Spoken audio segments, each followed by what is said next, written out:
There's something weird in the neighborhood. Who you gonna call? Ghostbusters.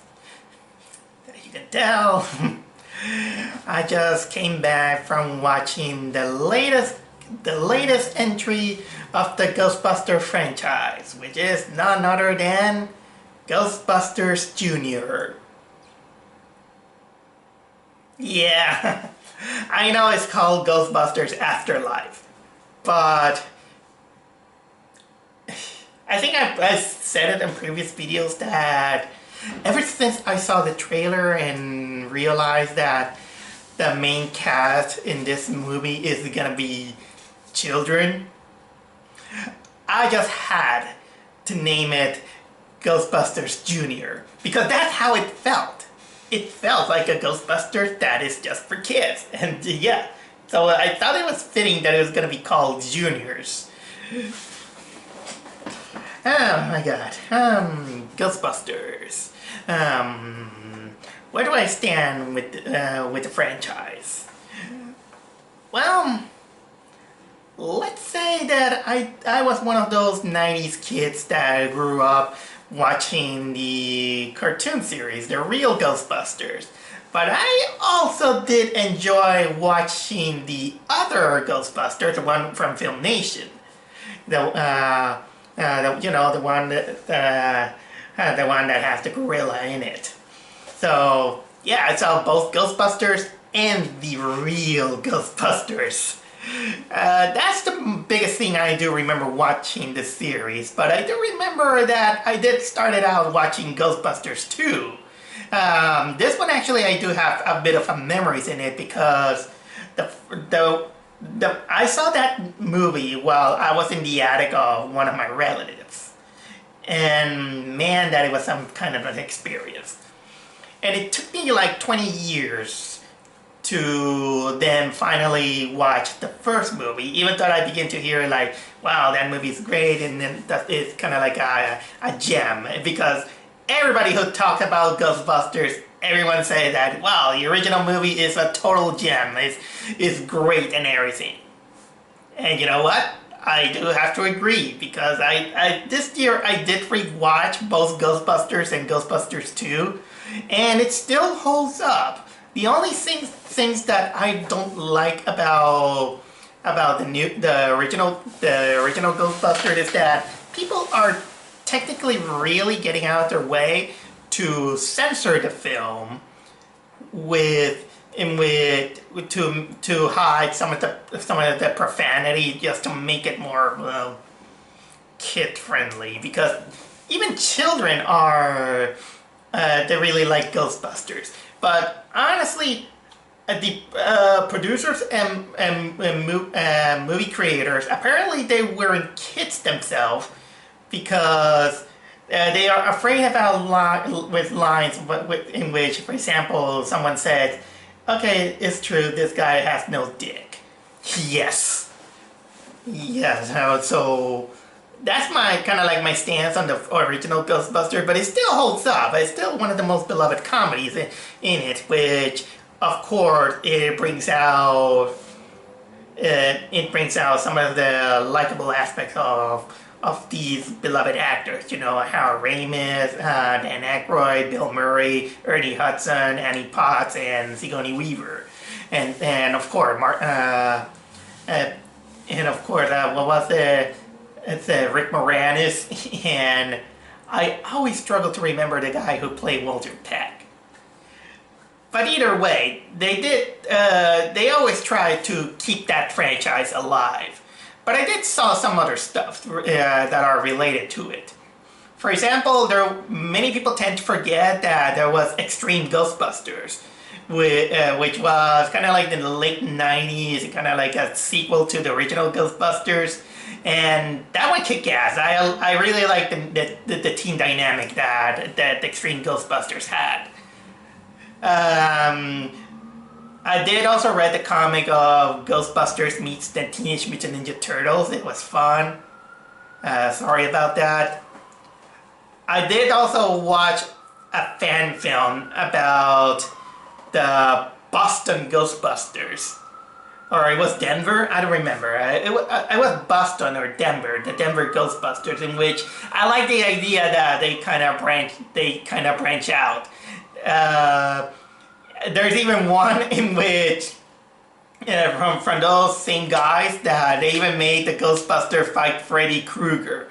That was insane. And actually, for that movie, they even brought up James Rolfe, the angry video game nerd, making cameos in for that film. It was a fun fan film. And I think, of course, I have to talk about the elephant in the room. Of course, the 2016 Ghostbusters, in which they wanted to reboot the series with an all-female cast. In which I always consider that Ghostbuster 2016 is where the woke culture and the cancel culture started. Because nothing too much happened until the atrocious Ghostbuster 2016 had kind of happened, in which this is when I think is when it started out the war between fans and movie producers, in which this time the movie producer began to give accusatory fingers to fans because saying that, oh, it's because you are you don't like women, or because you don't like female lead characters or something like that. And when obviously a lot of people who are actually in the right mind go and say, dude, it's not because of that, it's that the trailer looked awful. It looked awful. It wasn't funny and everything. And yeah, I did saw it at this day, and guess what? It was bad. It was really, really bad. And it's not because of the kind of like an all-female cast, but it was mostly because the humor was really try-hard. It was really, really bad, really juvenile, but juvenile immature, but in the sense that you're kind of not into it, which is a shame because there was kind of like a talented cast, and a lot of the things that it was there, it was pretty insulting. So. But I do remember that the first time I did wanted to kind of be forgiving to it, but the more I thought about it, it got worse and worse and worse. And so much that it's now really unwatchable. It's really unwatchable to the point because it was too cringy. So it's because of that this is why I had my doubts. Ghostbusters Junior, because it feels like they wanted to try the same thing. Oh, you know what? I almost forgot that there is indeed a good sequel, but it's not exactly in the movie theaters. It's actually, I'm talking about the video game. I don't have it here. Hold on a second. There it is.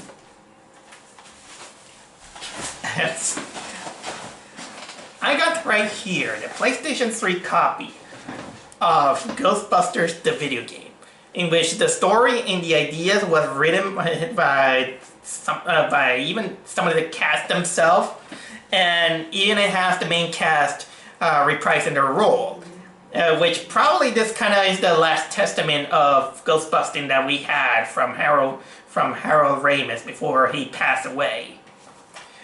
But either way, I really love the story in this one. I love the gameplay. Yeah, there are some things that are a little bit buggy, outdated, and somehow a little bit unfair. Some things doesn't hold up, but it was a fun game, and you can take it more like an interactive movie that with lots of interesting stuff. So this is probably this is kind of considered a hidden gem video gaming and the Ghostbusters franchise. But anyway, I was about to tell you that I did watch Ghostbusters Junior. And what is my thoughts on the movie now that I finally watch it? Well, I'll give it this. Compared to Ghostbusters 2016, in which the comparisons is inevitable, it's a million times better. It was really good. I really like the movie, even though I still think that it has problems. But there is some kind of sentiment that you can feel on this movie, that it feels forgiving.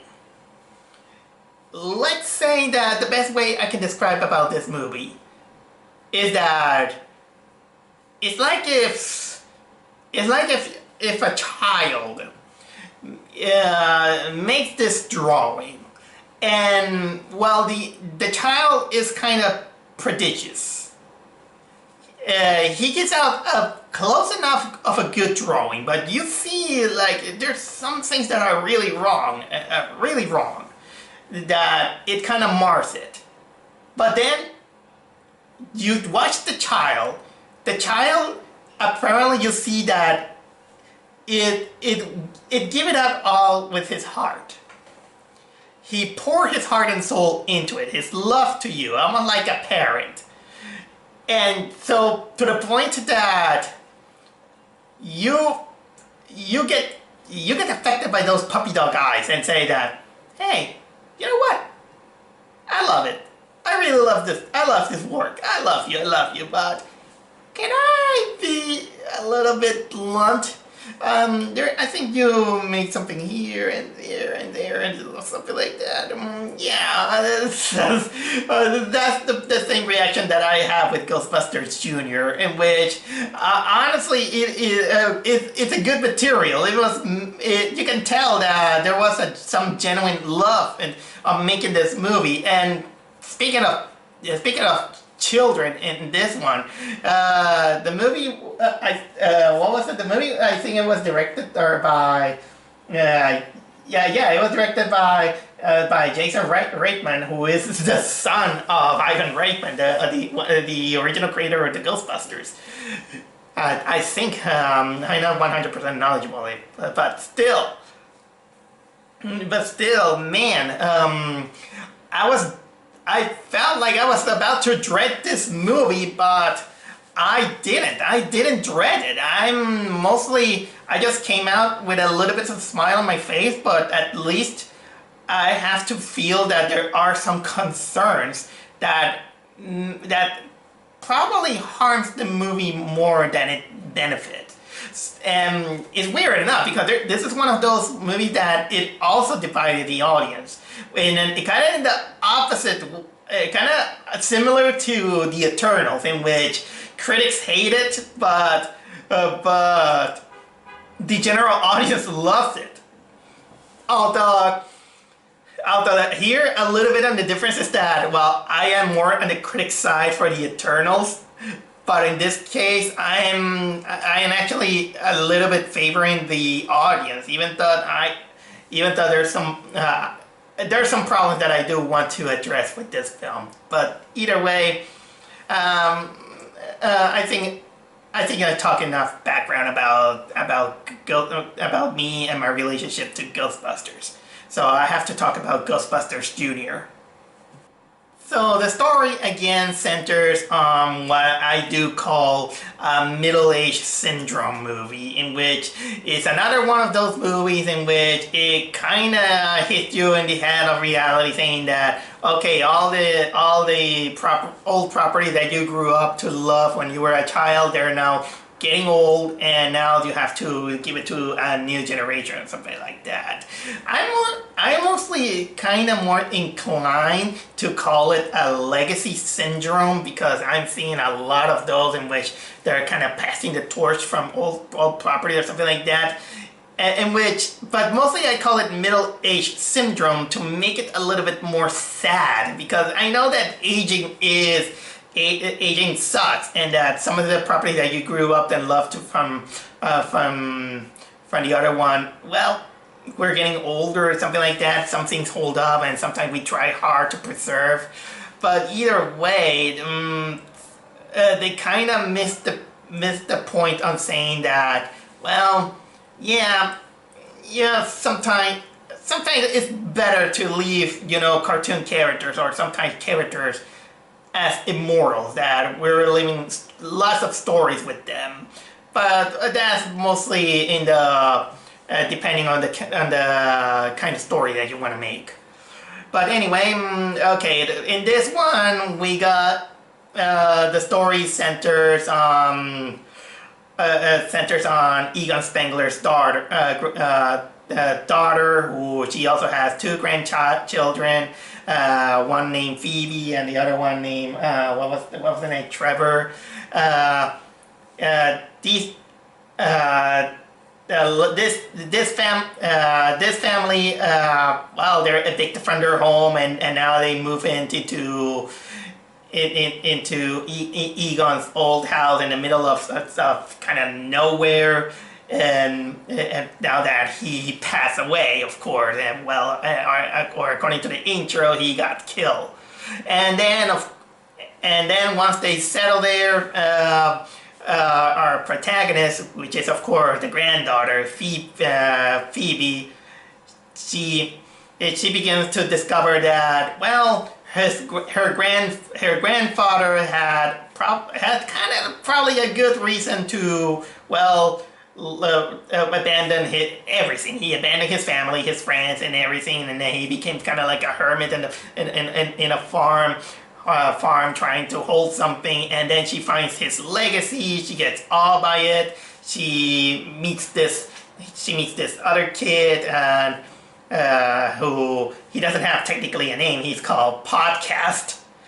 And of course we got the brother, of course, just there trying to woo this other girl, and so on and so on. But basically they find out the legacy of the Ghostbusters when this city, little by little, is kind of leaking some ghostly things that is all connected to Egon and all these things.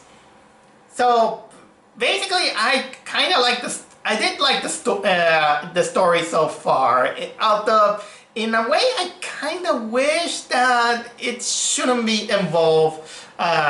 The original cast somehow. I kind of, because I'll give it this to the credit for Ghostbusters 2016, even though it's gonna sound harsh, is that at least 2016 they wanted to try out some kind of a different branch.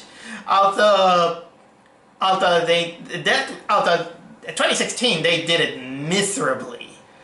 I actually really wanted to see if they could have done it almost in the same branch of that fan movie in which Ghostbusters, they just don't settle in New York. They can just settle in other countries or other places, because well, when you branch out and become kind of like a world populated with ghosts, then you kind of need a kind of like an extermination team, because I think that was kind of like the basis of the first movie, in which they're just kind of like glorified pest control, and that's pretty much it.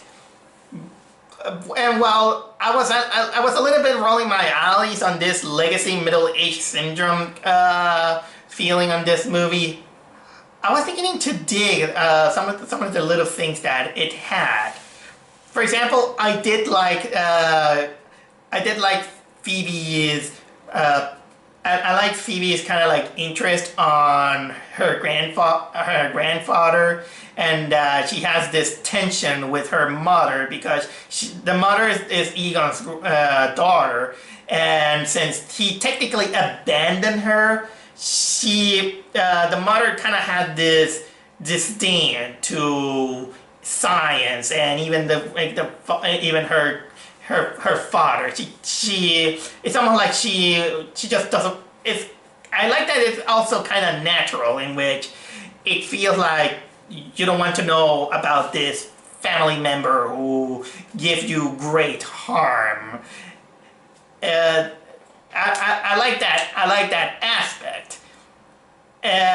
But of course, there are also a little bit of some minuses in the storytelling. But it's exactly with the Phoebe and the mother angle.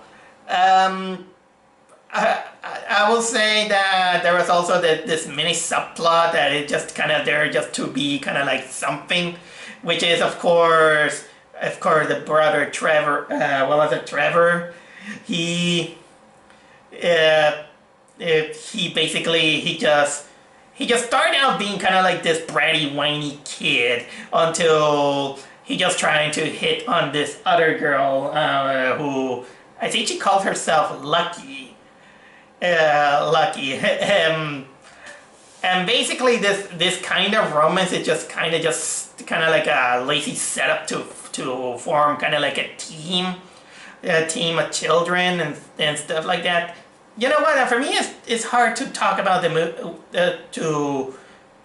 to speak coherently about this movie without trying to go with the heart of probably I'll say the pro and the con that the movie has. So for that, I think I should go with to talk about the actors themselves. Let's start out with our protagonist, Phoebe. She's played by McKenna Grace. What else I could say about her? Honestly, from the trailer, I was a little bit kind of rolling my eyes. Mostly because from the trailer, she really looked like a clone of Egon. And really so in this movie, she was exactly a clone of Egon. Kind of like overly serious, trying to be really socially awkward and everything. And honestly, I heard a lot of people saying that, oh, McKenna, you're great in this movie and everything. I beg to differ. Because this character was really dry. Personally, she was so emotionless. So much that I kind of was hard trying to read her emotions. But maybe that's just me. Maybe I couldn't get too much into this character. With her acting being really dry to the point that she basically has kind of like zero emotion and zero reaction to to things in which she sees it for the first time, in which she started out saying that she doesn't believe in ghosts, and then when she sees something paranormal, instead of freaking out, she just stares at like she is a Hayao Miyazaki character. And honestly, I'm sorry to say this, but considering this character, I think she's a little bit Mary Sue. Although the Mary Sue part is only half of it, luckily, because again, I do like the character's incentive and the goal in which she finds out something that she might interest from her grandfather, and she just wants to pursue it. There's also then she gets a classmate, which is this kid who he calls himself Podcast.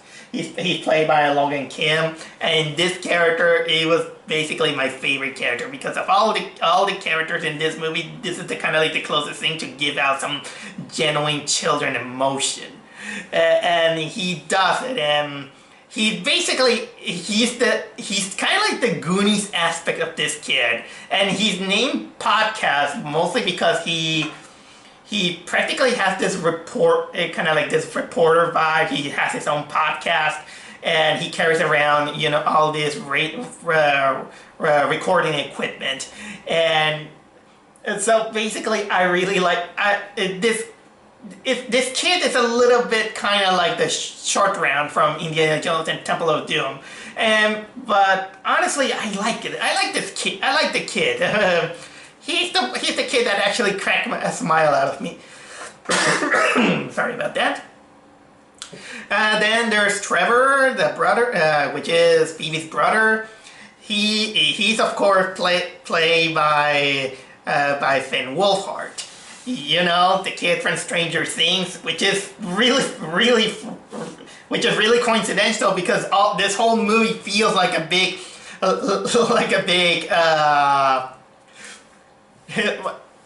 you know what? This is kind of like a big Stranger Things movie. Sorry, I got a brain shut out of me. But yeah, everything because the movie just feels so Stranger Things. Even though I never watched the series, but it feels so much into it, so much that they even brought this kid. And honestly, well, his acting at first comes off a little bit, you know, teenagey bratty, but it's still being kind of like a kid. He does his job fine. He does his job fine. I'll say at least he gives a better performance than last year's The Turning. And so, yeah, that's pretty much I have to say about this guy. He just tries to hit on, you know, this other girl that he meets on a burger shop that he applies. A girl named Lucky. She's played by Celeste O'Connor. And although this character, Celeste O'Connor, she was kind of like a character who, she was just kind of just there to be kind of like the girlfriend, and once she gets involved much into it, she kind of become kind of like a third wheel, and that's no offense, but although she is likable enough, I'll say that, but there's not much background for that character in order to, well, give a little bit too much of a caring of that character. Although I did kind of laugh because when she first appears into the movie, she has this bush, kind of like this frizzy hair, and when Finn Wolfhard sees her, he's like, wow, I'm in love with this woman who has the same hair as me. Yeah. What else there is? Of course, there's Carrie Coon playing the mother. I like her acting, you know, as the mother who wants nothing to do with science and her father, because you can tell that she's deeply hurt by her father's stuff. And of course, I have to talk about Paul Rudd, of course. Paul Rudd, he's probably playing a little bit this sleazeball of the movie. Kind of similar to Rick Moranis' role, but less nerdier. But yeah, he plays he plays like this teacher who was also into seismology because the town where they live, it has constant earthquakes, which I'll get to that when the time comes. This guy as a teacher, he is awful. He's a pretty bad teacher because all he does for the class, he just makes the class watch VHS horror movies from Cujo to Child's Play. And I was like, God, really? I mean, Cujo and Child's Play, and it's for a homeroom teacher. Let me tell you, Paul Rudd, once there was this teacher who showed children the ABCs of death. And guess what happened to that teacher? He got fired. Okay, the ABCs of death it's not a tame beast like Cujo or Child's Play, but either way. Oh, and by the way, because they wanted to make it nostalgic, it had to be played on VHS. So it's almost like it's kind of like a town that is kind of stuck in the 80s. Oh, but speaking of nostalgia, when it's about nostalgia, this is where the movie either falls flat or wins. That is the biggest movie's double-edged sword. Because while it is charming, you can tell that this is one of those movies in which it feels like it wants to capitalize on the on the success of the other movie and shown that, oh yeah, remember this movie, remember this, you see this, it's kind of like a Easter egg hunt, although not as bad as Space Jam 2 or Ready Player One. I'll give it that, because honestly, I almost never noticed. Because I was mostly watching, the character and everything so much that I didn't get myself, into the mood of seeing the Easter egg here and there. But when elements from the first movie come into light, this is where I begin to, oh, you went there, don't you? So it feels reliant on the other movie so much that it feels like the movie can't hold its own. And it's a shame because it shows that it can. Again, take for example the fan film of the Denver Ghostbusters. So that one even made a movie about battling Freddy Krueger. I know it's a fan film, it's kind of like a fan fiction, but it shows that even with being the Ghostbusters properties using it, they at least managed to try, and I mean try something that doesn't feel too reliant on the other one. Maybe a bit or two, kind of like homage and something like that. But either way, considering that complaint that I gave, at least I'll give this movie kind of a little bit of a pass, because it was made by it was also made by the son of the original creator. So I kind of will say that this is a pass because the guy is kind of using his the legacy of his next akin, so it can use it. Maybe that. Then yeah, some things that are kind of cute, I'll say, and it went into that until, of course, when we reached kind of like the climax and going through the how can I say, the new what was it, the real bad guy, let's say, which I'll get to that. I'll get to that just in case. But either way, yeah, sometimes it feels like it relies a little bit too much on the nostalgia. But it didn't bother me too much. If sometimes it works, sometimes it doesn't. Sometimes it feels like, well, they kind of a little bit go too much. The only thing I actually miss is the ecto cooler. Speaking of which, did they release ecto cooler? My God, because at least I will give it credit also to the 2016 Ghostbusters, is that when that movie was in movie theaters, they brought back, at least for a limited time, the ecto cooler, and boy, that was delicious. Alright, well, not much I have to say about the cinematography, because the cinematography it was really good. It's a little bit darky and grainy, I'll say.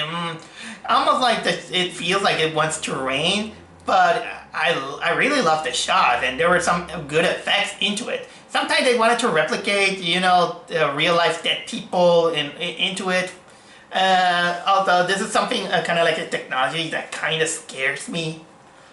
What else? But also, what else I have to say about this? Also, there are some technicalities that I really bother. For example, one of the biggest complaints that I do have for Ghostbusters Junior is that we have technically kind of like children ranging from 12 to 15 years old carrying this equipment and the Ecto-1, and considering that they're children, they're kind of underestimating the power of the Ghostbuster equipment. Yeah, they acknowledge it, but that equipment is really dangerous that one false move and boy, that is gonna turn out really, really, really bad. For example, I do remember an episode of Ghostbusters, the animated series, in which Egon got zapped by the Proton Pack blasters.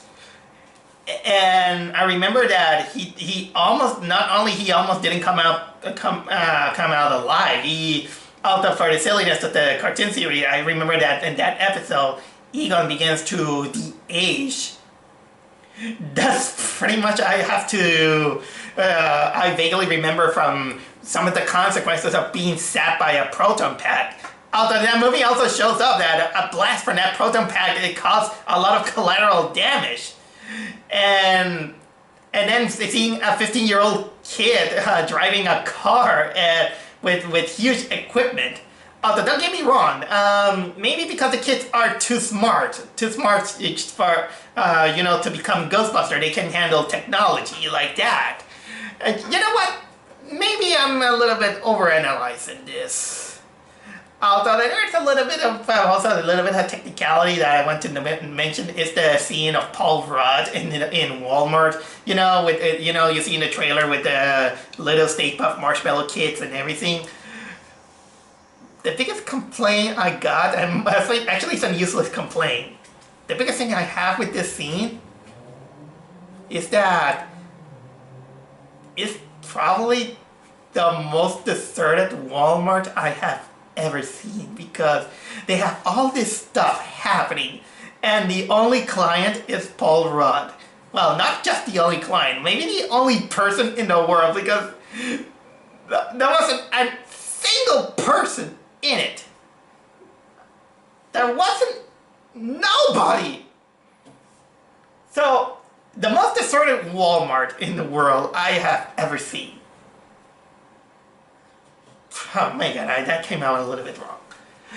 But anyway, I know that I'm kind of nitpicking the movie, but that doesn't take out the fact that a lot of the things that happen in the movie, I just could easily brush it off and just enjoy it for what it is, and it did come out as good. And when you overlook some of those technicalities, there is some kind of sentimentality into it, and that is really, really apparent during the climax of the film.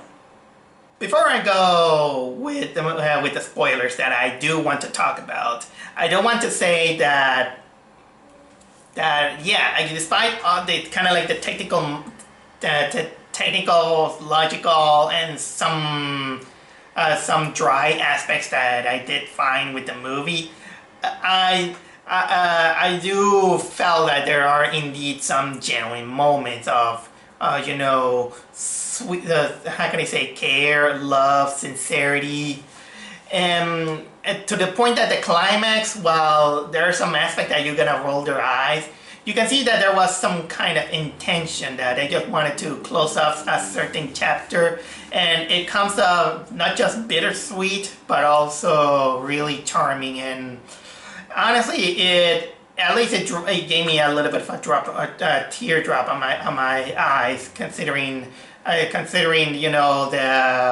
what this franchise has gone through and the legacy that it brought up. And man, that if it wasn't for one thing, this could have been kind of like a great film. But then considering the intention, it kind of feels like it's kind of forgiving. So with that said, I think I have to explode, and it's time for me to talk about some spoilers. So anyway, where do I start with the spoilers? Mostly about probably I would say this there wasn't enough ghosts, unfortunately. Although the other movie didn't have much of it too. They didn't bring Slimer. I'll give it that. But they practically brought up kind of like its cousin, in which they call it Muncher, and And it's basically kind of like a Slimer with 4 arms, and it eats metal, almost like Gatchan from Dr. Slump. And that's the ghost that they capture, and they make collateral damage, they get arrested, and all these things. But and remember that I told you that there was kind of like this tension, family tension, in which of course they think that Egon has abandoned everyone because, well, his selfish reasons. And there is, well, here's the thing. Well, the reason Egon abandoned everyone is because he became too focused on a discovery that he made, in which there's going to be a cataclysm. There's going to be a cataclysm every kind of like every certain period of time, in which they brought back, you know, you know what, to make for the sake of you know, if you know the Ghostbusters series, here's one of the big movie's weakness. They brought back Ghoster the Ghostarian, the villain from the first movie, alongside, of course, the Gatekeeper and the Keymaster. And this is where the movie actually trips, because almost the end of they begin to recycle a lot of the plot points and even the villain from the original Ghostbusters. And I was like, oh, really? At least in the video game, while they do go back with Ghoster wasn't exactly kind of like the villain. This time, the villain is actually the kind of like the architect. And by the way, speaking of that, there was also no mention of Vigo, which it's almost like the movie ignored Ghostbusters 2, which is kind of, for many people, is mixed, but I still like Ghostbusters 2. I mean, yeah, there are some recycled points here and there from it, but let's not forget that Ghostbusters 2 had the Statue of Liberty walking on New York. And so I still like that. I still like the, you know, the Vigo thing. He's not. It's almost like they don't want to mention that Vigo existed. But anyway, they brought back Gother, and the dog came back, and which apparently there's also this architect. Apparently that he is inside. They find out that in a hole in the middle of the mountain, there is this kind of like this giant proton pack equipment that it prevents the ghost from coming out, which is the reason why the world shakes. And there's also this kind of like this architect named Evo. I didn't pay attention to because he's kind of like a guy who's sleeping in a coffin like Snow White. He's played by J.K. Simmons. All this Sumerian artifacts was brought there, and Egon just abandoned everything in order to protect them. Even though it doesn't make kind of like a lick of sense of logic in which why none of his other members believe in him when they worked together. They worked together on the whole thing. But anyway, the ghosts are leak. Again, the Gatekeeper and the Keymaster possess the Mother and Paul Rudd, and then of course we get the same vibe when Vigo returns into a CGI character, and of course I think it was Sigourney Weaver or something like that. Gother, Gother, sorry, not Vigo, Gother. So that creature, Gother is there. J.K. Simmons awakens and say, "Ah, my beauty, has you come back?" Just rips them in half like a fatality. And I was like, well, that's where the plot. Well, there goes our plot point. Why didn't Evo, the guy, was the villain? So yeah, many people will criticize the lack of creativity or creative monsters, and I mean, so yeah, this is the part that it kind of trips, and then of course we get this climax in which, yeah, I was like, okay, fine enough, you're just doing it again with this time with Ghost of the Ghost-Arian and everything. At least they're not gonna bring back the giant Stay Puft Marshmallow Man. But then we got, of course, kind of like the final showdown, and this is where things get, honestly, this is where the moment gets better, because thanks to a phone call that he did on the last time, you know what they brought back? They brought back the original team. Yeah, Dan Aykroyd, Ernie Hudson, and Bill Murray all appear in their Ghostbusters pack, ready for action. Oh yeah, they did brought back some of the original actors. We did also have cameos, Sigourney Weaver and Annie Potts, of course. But the moment in which the three of them appear, this is where the audience gasps, and even myself. And you know what? The funny thing is that the kids weren't that funny, I'll say. And even the main character, when she tried some kind of these corny jokes, it came out a little bit forced. So I wasn't too much into the chemistry of the kids, even though they were fine enough. But when Ernie Hudson, Bill Murray, and Dan Aykroyd began to talk and began to say their lines, that felt more Ghostbuster and much more fun than any other the thousand of lines that the kids gave. Well, maybe podcast tried better, of course.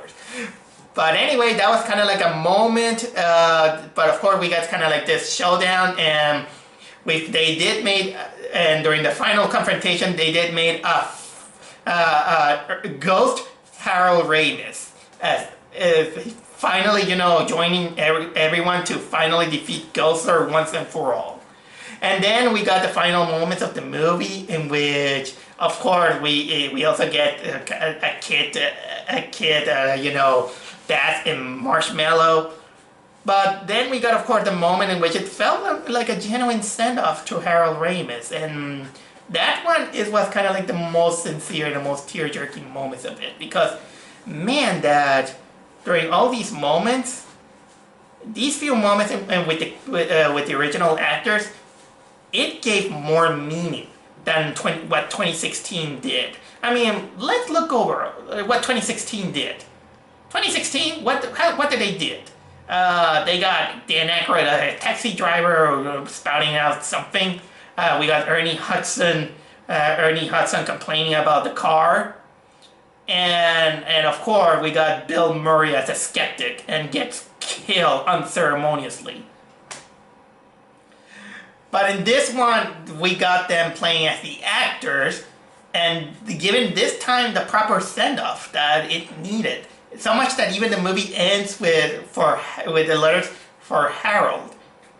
And that was beautiful. And of course, then it ends with the Ray Parker Jr. song, our iconic song. We get a mid-credit scenes of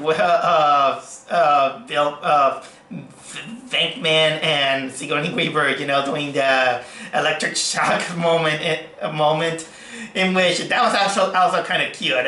It's funny how the things with the original actors work better than the kids themselves. Maybe because during that time these actors were under prime and they felt more professional, and they showed the professionalism compared to the kids. And I heard that there was another one that I didn't sit through. But I heard that it sets up the next movie or something like that. We'll see. But if you want to go with the next new movie, try to be a little bit more original and don't try to rely too much on the original ones. And I think that's a good way to end up my spoilers. So there we go. Ghostbusters Junior, or Afterlife, or how you want to call it. if you're a big Ghostbusters fan, I highly recommend it. It's still, it is flawed. It is a flawed movie. It's not perfect, but it's not, doesn't deserve to be bashed level like critics are doing. Or the way that I did it is that I don't try to overhype the movie, because honestly, this movie, the things that it does right, and that is good enough for me to enjoy this film as it is. Maybe if I watch it a second time in the future, I might get a little bit more of a... I might probably get more warm up to the film.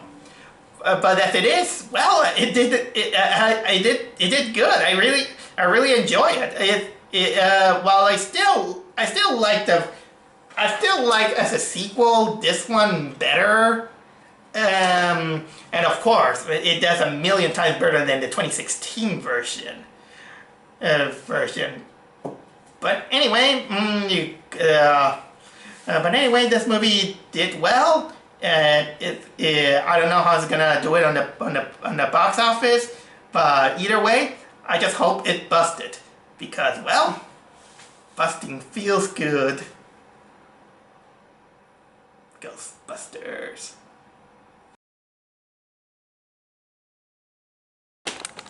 Hey guys, it's a little bit unprofessional here. Well, my videos wasn't very professional, but I do want to tell you that, yeah, I might have skipped the after credits scene if there was one, but a friend of mine did sent me a clip that showcased kind of like a teaser for the next Ghostbusters movie. I know it's kind of illegal, but I don't care. You know what? I will show it to you. So here it is.